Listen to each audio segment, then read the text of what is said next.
আমার মাকে একটা ঘুষি মারছিলাম, কিন্তু তখন তো ছোট, অত বুঝতে পারিনি। এই ঘুষিটা দেওয়ার পরে আমার মা নাকি একটু সেন্সলেস হয়ে গেছিল।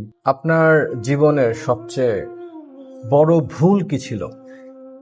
আমার জীবনের সবচেয়ে বড় ভুল হচ্ছে, আমি আসলে 96-এ তো ইন্টার করছি, তখন আমার আর্মিতে জব হয়েছিল। আমি জবটা করিনি, না করার পরে পরে আমার গ্রামেই আমার হাতটা একটু অ্যাক্সিডেন্ট হয়ে এই হাতটা 27টা সেলাই লাগে। পরে আর আমি তো আর্মিতে আর দাঁড়াতে পারছি না। তো এটা আমার জীবনের একটা সবচেয়ে বড় ভুল হয়ে গেছে। কারণ তখন যদি আমি আর্মিতে ঢুকতাম তাহলে 4-5 বছর চাকরির মেয়াদ হতো। তখন তো আমার অ্যাক্সিডেন্ট যদি হতো তাহলে এটা লাইবিলিটি ছিল গভর্নমেন্টের। কিন্তু আমার এই জিনিসটা সবচেয়ে বড় ভুল হয়ে গেছে।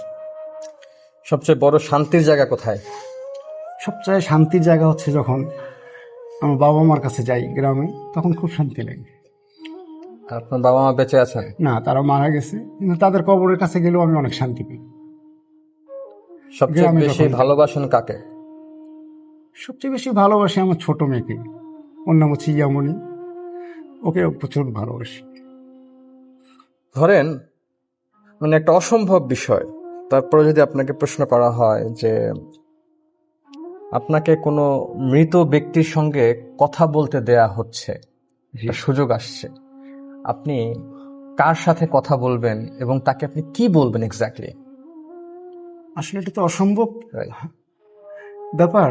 তারপরে যদি আল্লাহ কখনো এখানে আমাকে এরকম কোনো সুযোগ দেয়, তাকে আমি বলবো যে পরকাল জীবনটা আসলে কেমন, আপনি কি অবস্থায় আছেন, বা কি করলে আমরা পরকালটা যেন ভালো থাকতে পারি, এইটাই প্রশ্ন করবো। না, কোনো ব্যক্তি ধরেন যে পৃথিবীতে নাই, মারা গেছে, জি, বাট আপনি একজন ব্যক্তির সাথে আপনি কথা বলার সুযোগ দেওয়া হয়েছে, তাহলে আপনি সেই ব্যক্তি, কোন ব্যক্তির সঙ্গে আপনি কথা বলবেন মায়ের সাথে। এবং তাকে কি বলবেন?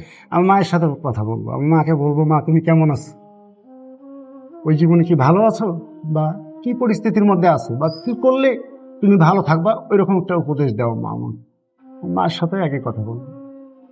মাকে অনেক বেশি মিস করেন? সবসময় মিস করি। মায়ের সাথে খুব চমৎকার কোনো স্মৃতি আছে আপনার?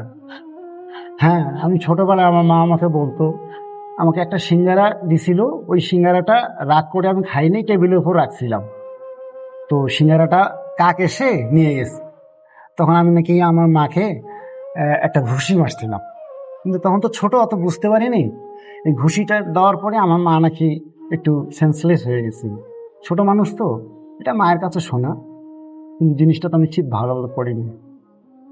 এই জিনিসটা অনুতপ্ত হয় এবং এখনো আমি ফিল করেন? আল্লাহর কাছে বলি, রাব্বুল হামুমা কামার আব্বাই আন সাগীরা, সব সময় বাবা মার জন্য এই দোয়াটা করি।